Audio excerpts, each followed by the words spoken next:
l'invitation. Merci à toi pour l'invitation. Est-ce que tu pourrais te Alors, présenter?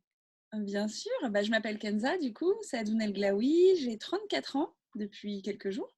Je tiens un blog qui s'appelle La Revue de Kenza, qui traite de mode, de lifestyle, de voyage, de beauté depuis 2008. Et j'ai tous les réseaux sociaux qui s'articulent autour de ce blog, donc c'est mon job à plein temps. Et je viens d'avoir un bébé, une petite fille qui s'appelle Azel et qui a 1 mois. Est-ce que tu as toujours voulu être maman? Alors, je me suis toujours dit que je serais maman.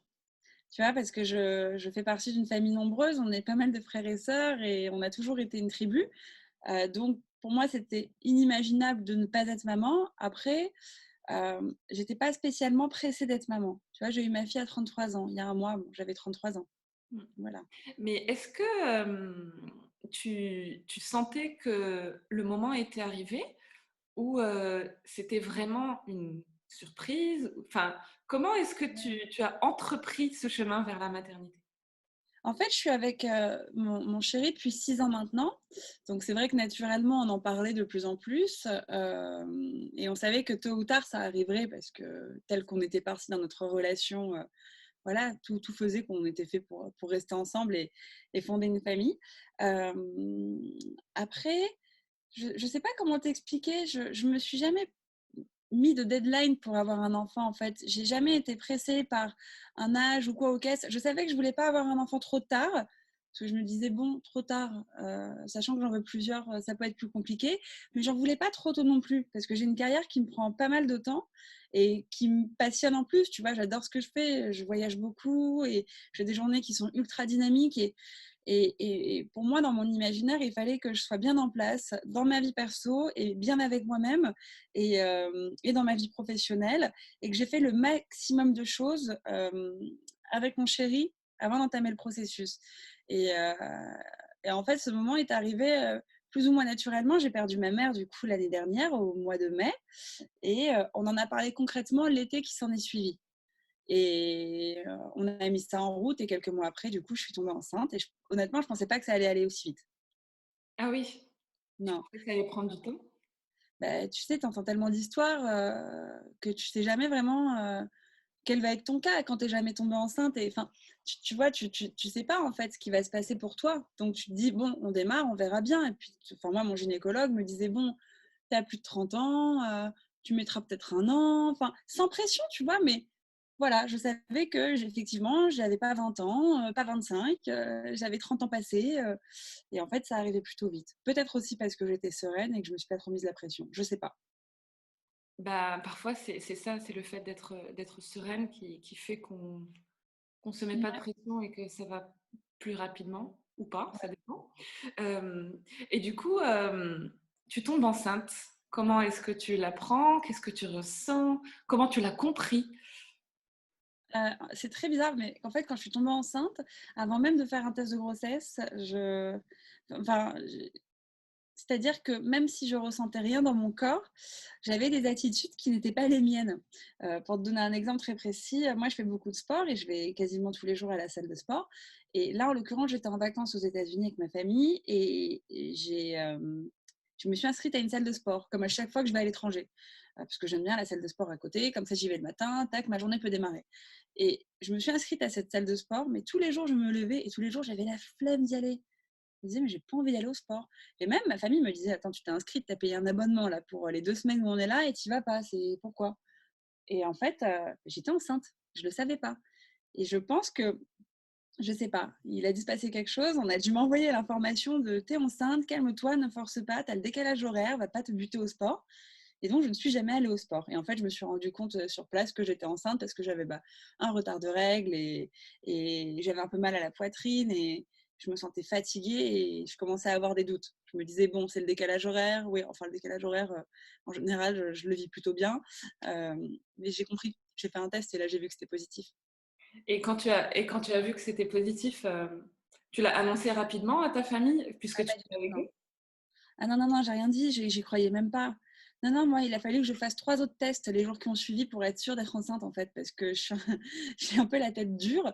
Et je me disais, non, mais c'est des tests américains, et puis il suffit que ça, et puis non, non, non, et puis le décalage horaire, enfin, j'y croyais pas. Et bon, bah, au bout de 4 tests, tu y crois et tu l'annonces pas à ta famille parce que on venait de perdre ma mère, donc j'avais mes frères, mes sœurs, mon père. Enfin, je n'avais pas envie d'annoncer quelque chose qui pouvait mal se passer potentiellement. Tu sais qu'avant 3 mois, tout peut arriver.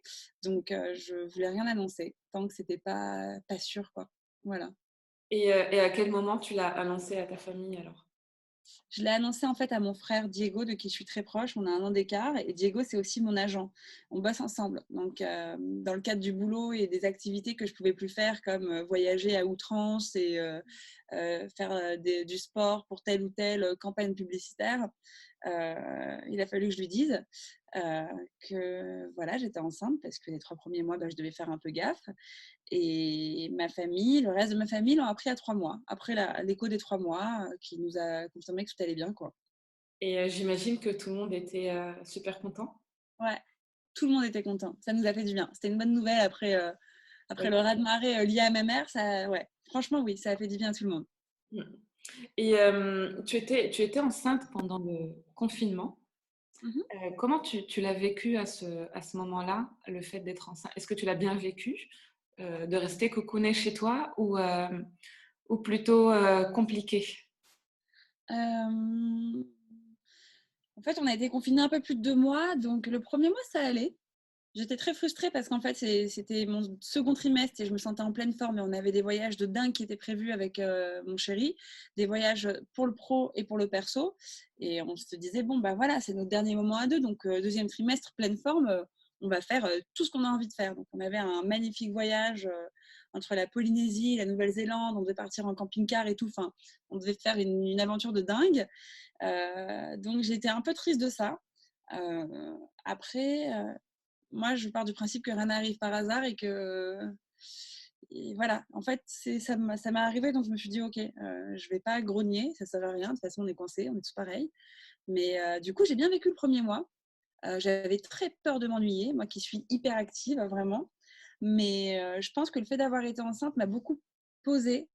Et là où j'essaie d'en tirer profit, c'est que je me dis, c'était peut-être une façon aussi de prendre contact avec mon bébé, avec mon chéri, et de démarrer, entre guillemets, cette vie à 3 dès maintenant, un peu plus tôt que prévu. Mais le deuxième mois, c'était un peu plus compliqué. Le deuxième mois, je commençais un peu à perdre patience. Je marchais pas, donc j'avais des douleurs sciatiques. Enfin, j'en avais marre, quoi. J'en avais marre. J'avais mon ventre qui était un peu plus gros. Euh, J'avais envie de voir ma famille qui ne m'avait pas vue enceinte. Enfin, voilà. En plus, j'ai fait mon confinement à Paris, donc dans un appartement. Voilà, tu vois. Après, ça y est, ça m'a saoulée. Oui, j'imagine. Hem et comment tu t'es préparée au fait de devenir maman? En fait, je me suis pas tant préparée que ça. J'ai laissé les choses se faire très instinctivement et très naturellement. J'étais convaincue avant de tomber enceinte que j'allais être ce genre de future maman à acheter tous les livres, à écouter tous les podcasts, à regarder toutes les vidéos YouTube, tous les épisodes de Baby Boom, tous les épisodes des maternelles. Pas du tout. Je sais pas. J'ai pas eu envie de ça, bizarrement.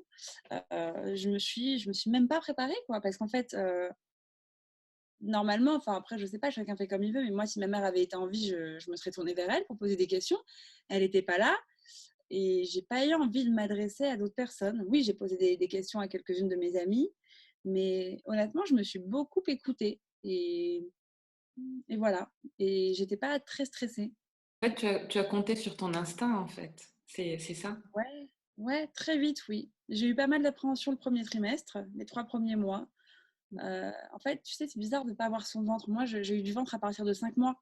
Et au début, tu vois pas ton ventre, tu sais que tu es enceinte, donc que tu as un être vivant qui se développe, mais tu le vois pas, tu es fatiguée. Enfin, c'est plein de nouveautés et en même temps, tu n'as pas de ventre. Enfin, donc, je me posais pas mal de questions. J'avais pas mal d'anxiété aussi en me disant surtout comment j'allais gérer, comment j'allais réussir avec tout mon travail, avec le fait de ne pas avoir ma mère, avec. Enfin, j'ai compris qu'il allait falloir que je m'organise. Second trimestre, j'ai été hyper sereine. Troisième trimestre, j'ai été sereine, si ce n'est qu'il a fallu qu'on déménage. Voilà, donc se taper un déménagement à 7 mois de grossesse, c'est vraiment pas de truc très drôle parce qu'en plus, on a fait des travaux et tout. Mais sinon, ouais, c'était une grossesse vraiment cool. Et comment s'est passé ton accouchement alors? Hyper bien. Bah, j'ai été déclenchée. Donc ça peut faire un peu peur parce que tu entends tout et son contraire sur le déclenchement. Moi, ma fille ne voulait pas sortir, donc au bout de 4 jours, ils me l'ont fait sortir. Accouchement par voie basse, hein, mais qui a été provoqué du coup. Les bonnes contractions, comme on a tout dessus, qui font bien mal. 17 heures de travail, un accouchement en une demi-heure dans le plus grand des calmes, la plus grande des sérénités. Pas de pleurs, pas de cris, de la musique dans la salle d'accouchement. Enfin, trop bien, trop génial. Oui, Voilà. tu as aimé ce moment. Enfin, je comprends que tu as aimé ce Mais moment. c'est bizarre de dire ça, mais j'ai adoré accoucher. J'ai trouvé ça genre génial. Tu sais, tu t'imagines toujours avant d'accoucher que waouh, que ça va être très chaud parce que tu sais, je sais pas pourquoi l'accouchement dans la tête des gens, c'est un truc intense où tu cries, où tu hurles, où il y a des gens partout, mais pas du tout. Genre, moi, j'avais mon mec à gauche, la sage-femme à droite et l'obstétricien, enfin le gynéco en face. Et c'était cool, on a mis la musique. C'était trop bien. J'ai trop aimé accoucher. Génial. Et les premiers moments, enfin, quand ta fille est sortie de ton ventre, Ouais, comment bah, ils l'ont mise. tu as réagi? Ils me l'ont mise et en fait, c'est très bizarre. J'ai pas pleuré, j'étais pas contente, pas mécontente. J'étais genre, mais qui es-tu? Bonjour, enchantée, tu vois. Je la regardais et je disais, oh, elle ressemble à son père. Et en fait, je savais que je l'aimais déjà, mais je sais pas, là, il fallait que je redescende, tu vois, avant de réaliser vraiment. Donc tout de suite, ils me l'ont mise, on a fait la première tétée, etc. Trop mignon. Et en fait, là où j'ai vraiment capté que j'étais maman et que cette petite chose ne dépendait que de moi et qu'on allait s'aimer toute la vie, c'est la nuit en fait qui s'en est suivie. J'ai pas dormi, elle non plus. Enfin, elle dormait, elle se réveillait, elle tétait, machin. Et on était du coup dans la chambre et là, je me disais, ah, ok, donc voilà, ok. Là, j'ai été émue. Mm. Ouais. Et tu savais que tu voulais allaiter ou c'est venu naturellement aussi? J'ai toujours voulu allaiter, alors que j'ai pas été allaitée, mais je me suis toujours dit que ma poitrine, bah, était là et qu'il y allait avoir du lait, donc autant que ça serve à quelque chose. Là, je me suis arrêtée d'allaiter, parce que j'arrive plus à suivre le rythme entre le travail, l'allaitement, et cetera. Voilà. En fait, je me suis toujours dit que je voulais allaiter, mais je me suis jamais mise la pression en me disant: «Je vais allaiter tant de temps». J'ai fait un peu au feeling et puis, voilà, la petite prend très bien les biberons parce qu'en plus on a fait un allaitement mixte, tu vois, où très vite on a intégré des biberons parce que j'étais trop fatiguée, et que je voulais que Mathieu prenne le relais parfois et j'ai pas aimé tirer mon lait donc j'ai dit à Mathieu: «Bon, on va réintroduire le biberon» parce qu'en fait à la maternité, ils me l'ont introduit en me disant: «Elle se nourrit pas assez avec votre lait, on va mettre des petits biberons». Moi en rentrant à la maison, j'ai dit: «On arrête les biberons, je vais tout gérer» et en fait, non, pas du tout parce que j'ai repris le travail donc j'étais, comme ça, tu vois? Le téléphone, ma fille, truc, les appels et en fait, voilà, c'est bon à savoir, soit tu allaites, soit tu travailles, soit tu prends un congé mat et tu allaites, soit tu travailles mais les 2 en même temps, c'est pas compatible. Voilà, mais c'était très cool. Franchement, j'ai adoré. Et en parlant de travail, comment est-ce que quand on est indépendant comme toi, comment est-ce qu'on gère, heu, j'imagine qu'il n'y a pas de congé maternité? Non, il y en a pas et c'est pour ça d'ailleurs que j'ai voulu reprendre le travail très vite parce qu'on s'est quand même, tapé 2 mois de confinement, donc 2 mois sans bosser, ce qui fait un bon trou dans ta trésorerie, même si tu as, un peu de sous, de côté et cetera. Nous, entre-temps, on a déménagé, on a accueilli la petite, enfin, un enfant, c'est des dépenses, tu vois? En tout cas, au démarrage, tu as quand même bon, après on est en France, on est quand même bien aidé, hein, tu vois? La sécurité sociale te rembourse, ta mutuelle aussi. Mais voilà, un espace pour enfants, ça s'aménage et c'est des frais.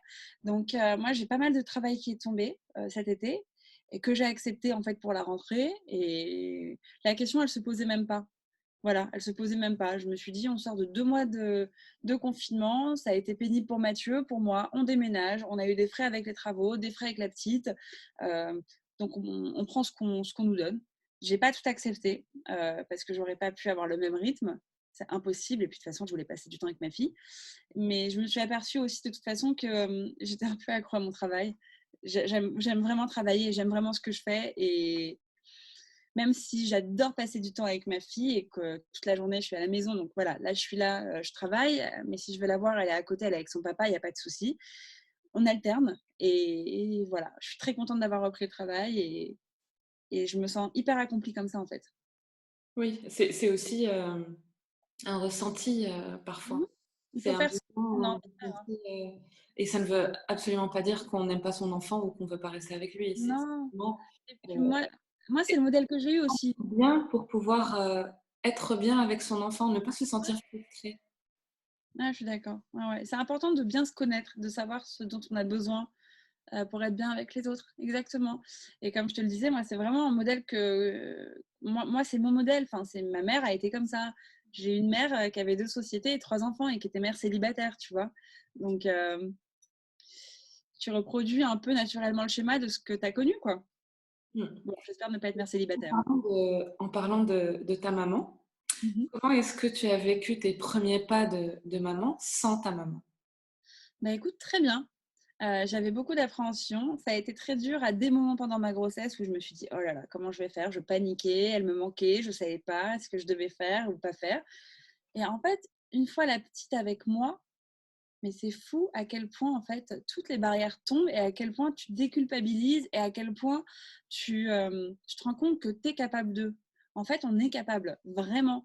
Mais c'est un truc de fou. Et je te jure que moi, je disais tout le temps, mais comment je vais faire? Moi, il n'y a personne qui peut m'enseigner ce rôle de maman. Tout le monde me disait, tu verras, c'est de l'instinct, c'est de l'instinct. Et j'y croyais pas. Pour moi, sans ma mère, c'était impossible.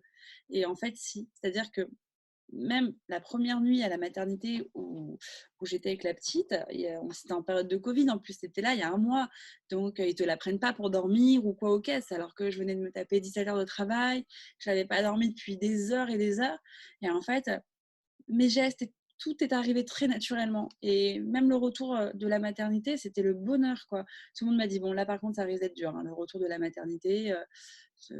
T'as ton père qui est à Genève en Suisse, ta mère n'est plus de ce monde, tu vas être un peu seule, tu vas galérer, tu vas avoir peur. Mais alors, pas du tout. C'est-à-dire que non, pas du tout. J'ai tout de suite compris, entre guillemets, qui était ma fille et ce dont elle avait besoin. Voilà. Donc non, ça s'est bien passé. Oui. Et question prénom. Comment vous Ouais. avez choisi le prénom Hazel? Bah, Hazel, en fait, c'est un prénom qui est berbère et c'était vraiment ma condition. Je voulais que mon premier enfant ait un prénom berbère, déjà bah, en rapport avec mes origines et puis d'autant plus avec ma mère qui est berbère. Bon, mon père aussi est berbère, mais là voilà, je pensais à ma mère en particulier et je savais pas comment on allait l'appeler. J'ai fait des propositions à Mathieu, il me disait non, j'aime pas, non, j'aime pas.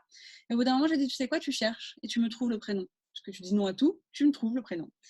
Et il m'a dit, écoute, il y a Hazel, c'est un prénom qui est mixte, qui est rare et qui veut dire, qui a plusieurs significations. Et en fait, j'ai adoré la consonance et j'ai adoré le fait qu'il y ait un A et un Z, comme dans mon prénom. J'ai dit, ok, go pour Hazel. Et, et quand tu as dit le prénom à ta famille au Maroc, ils ont aimé? Oui, mais il ne connaissait pas. Ouais. Hazel, c'est berbère, c'est vraiment berbère, hein, c'est pas arabe, Oui. c'est pas un prénom populaire, quoi. Donc, oui, ils ont aimé.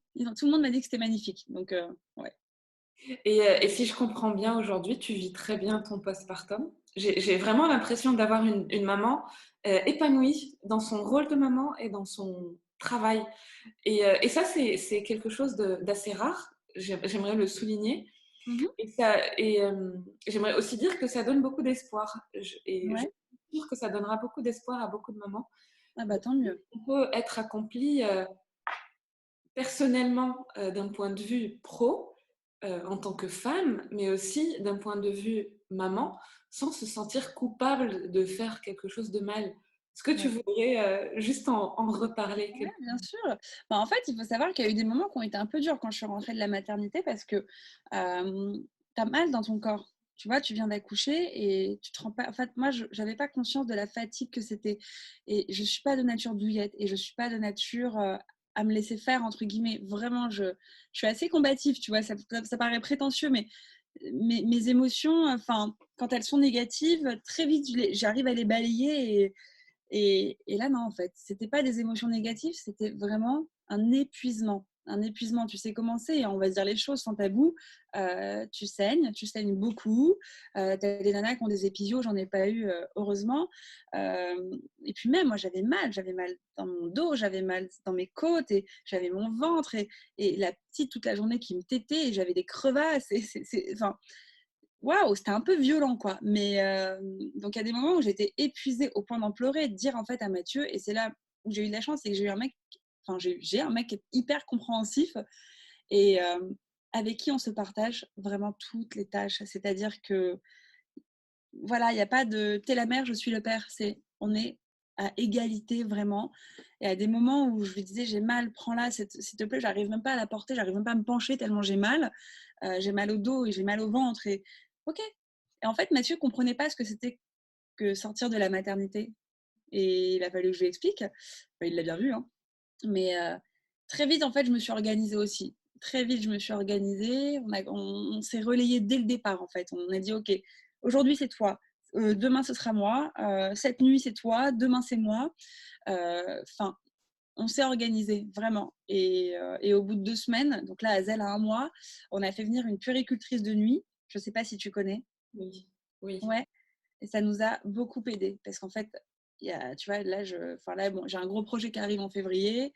Je peux pas en parler, mais il arrive et du coup, je suis en plein dedans et ça demande énormément de boulot. Il a fallu que je shoote, etc., machin. Donc là, en fait, on s'est dit, mais comment on va faire? Et en fait, on a fait la rencontre d'une puéricultrice de nuit euh, qui vient et qui nous soulage énormément. C'est-à-dire que même si la petite, on est avec elle tous les soirs et voilà, on est dans le même appartement, on sait qu'il y a cette dame qui est avec nous si on a besoin à un moment juste de dormir plus que 2 heures, tu vois. Et ça, franchement, juste psychologiquement, le fait de se dire, OK, on s'est organisé, parce que moi, j'ai pas ma mère. Il y aurait eu ma mère, elle serait à la maison, hein. En plus, tu sais comment c'est chez nous. Enfin, ça se passe comme ça. Non, Oui, mais oui, tu vois. Moi, ma mère, quand elle a accouché, elle avait sa propre mère chez elle. Et ma grand-mère s'était installée chez nous, tu vois. Moi, il n'y a personne. Donc, voilà, donc ça nous a beaucoup soulagés. Et pareil, pour toutes les questions que j'ai pu avoir à poser, bah, j'ai pu du coup me tourner vers cette personne-là, oui. qui est une nana que j'adore. Et voilà, en fait, il faut juste s'organiser, il faut s'écouter et ne pas culpabiliser. C'est juste ça, vraiment. Parce que ça peut être difficile de déléguer, de se dire, OK, attends, je vais déléguer là aussitôt. Oh, c'est hyper bizarre. Mais bon, c'est comme ça. Et c'est mieux pour moi, c'est mieux pour mon chéri, c'est mieux pour ma fille. Et au final, toute la journée, je suis avec ma fille. Donc ça va. On échange et elle me reconnaît. Et tout va bien et on s'aime. Et elle a une maman qui est bien, qui se sent mieux. Et ce que tu dis, moi, je trouve hyper important parce que je trouve aussi que dans notre culture, les mamans se mettent beaucoup la pression parce qu'il y a un truc autour de la mère, tu Bien vois. sûr. Ah bah bien sûr. Ouais. Mais moi, tu sais, là où j'ai eu beaucoup de chance, et je tiens à le souligner, c'est que c'est mon papa qui m'a beaucoup déculpabilisée et c'est mon chéri. Ce sont des hommes qui m'ont déculpabilisée. Mon père m'a dit, Kenza, entoure-toi.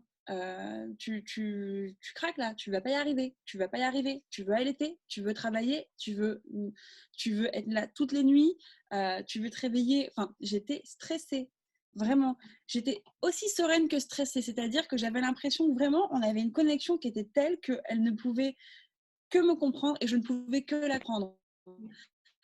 Mais elle a un père déjà pour commencer. Donc mon père m'a dit hey, tu vas laisser la place un peu au papa. Voilà. Et Mathieu m'a dit mais ça fait pas de toi une mauvaise mère, tu vois, t'inquiète pas. Enfin, et pourtant il est palestinien, tu vois, donc on pourrait s'imaginer qu'il est arabe et que du coup il est exceptionnel vraiment. C'est-à-dire que le mec est fait pour être papa, tu vois, c'est un papa et c'est trop bien.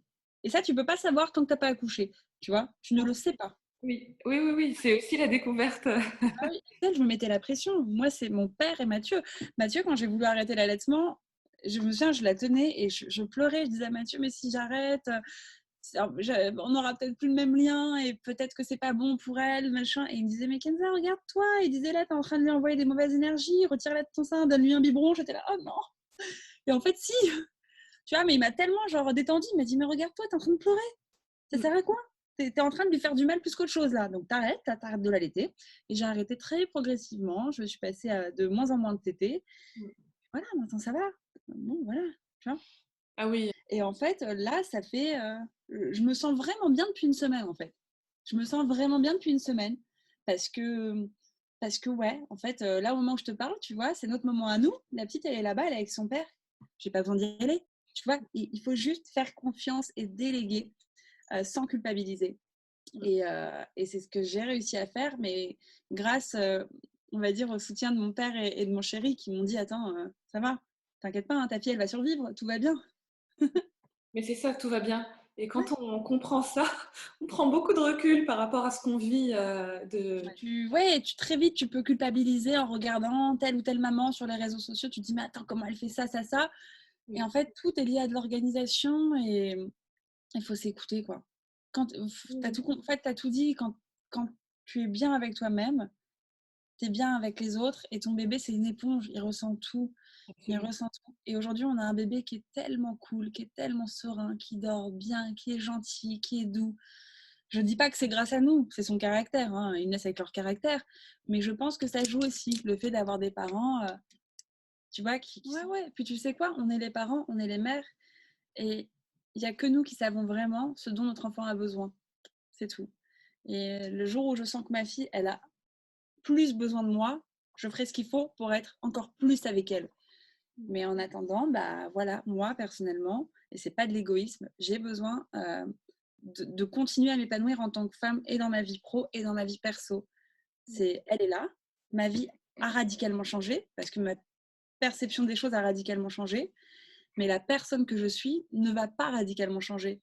Tu vois, je vais pas me séparer de mes amis, je vais pas m'empêcher d'aller boire un verre avec une copine le jour où c'est son papa qui la garde. Enfin, tout va bien. Mm. Qu'est-ce que tu aimerais dire ou conseiller à une maman ou une future maman pour la première fois, de ton expérience? Franchement, de ne s'écouter qu'elle. Oui. Bon, d'écouter ce qu'elle a envie d'écouter, mais si tu veux, moi, c'est le truc qui m'a le plus agacée pendant la grossesse et au moment où j'ai accouché, c'est tous les gens, je parle pas de ma communauté, mais même les gens qui m'entourent, hein, qui avaient leur mot à dire sur notre façon de faire. J'ai entendu, ah oui, non, mais si ta fille, elle pleure, tu la laisses 10 minutes, et puis 10 minutes après, tu vas la voir. Et moi, j'étais là, non, j'ai pas envie de la laisser pleurer. Moi, je fais pas ça, c'était votre génération, c'est pas la mienne. J'ai entendu, il faut que tu fasses tel vaccin et pas tel vaccin. Je ferai ce que j'ai envie de faire. C'est juste ça, en fait. Et ça part toujours d'un sentiment bienveillant, les conseils qu'on peut recevoir, mais il faut que les nanas, franchement, se fassent confiance. Et moi, et tous les gens qui m'entourent le savent, je suis la personne la plus anxieuse et qui anticipe tout. Je déteste la perte de contrôle. Et pour la première fois de ma vie, je suis dans un lâcher-prise parce que c'est ma fille qui me guide, tu vois. Et je ne suis pas en train d'anticiper ce qui va se passer et ce qui ne va pas se passer. Bon, bah là, ma fille, elle est constipée. Ah bah ça, je ne le contrôle pas. À un moment, elle a eu des coliques. Je ne le contrôle pas. Là, dans pas longtemps, elle va se taper son premier vaccin. Est-ce qu'elle va avoir de la fièvre? Je ne le contrôlerai pas. Et voilà, et ça ira bien. Et je pense juste qu'il faut faire attention à ne pas recevoir trop de conseils qu'on n'a pas demandé. Parce on perd pied. Même à la maternité, hein, tu vois. J'ai reçu beaucoup de conseils. D'un jour à l'autre, d'une puéricultrice à l'autre, d'une sage-femme à l'autre, j'avais des conseils différents. Un jour, on me disait, ah oui, mais non, l'allaitement, vous n'intégrez surtout pas le biberon. Et l'autre jour, on me dit, attendez, votre fille, elle prend pas assez de poids, on va lui donner un biberon. Ah, je devenais folle. Je devenais folle. Je comprenais rien. Et voilà, c'est vraiment se faire confiance et s'écouter. Ouais. J'ai 4 phrases que j'aimerais que tu termines pour moi, Kenza. Ah, Je suis une maman et... je suis une maman et je te dis ce qui me vient à l'esprit. Hein. Je suis une maman et je suis ultra épanouie dans ma vie et de maman et, euh, et de femme. Voilà. Être maman, c'est... Être maman, c'est honnêtement le plus grand bonheur du monde et c'est ce qui, je pense, donne un sens à notre vie en fin de compte. Et depuis que je suis maman, j'ai... Ah, je vais faire une blague, mais elle est nulle, mais je vais quand même la faire. Depuis que je suis maman, j'ai pris du poids et j'arrive pas à de vrai. Depuis que je suis maman, j'ai compris pourquoi je me levais tous les matins, véritablement. Et je suis heureuse quand... Euh, Dis-moi pour cette phrase. bah, je sais pas parce que je suis heureuse pour plein de trucs en fait.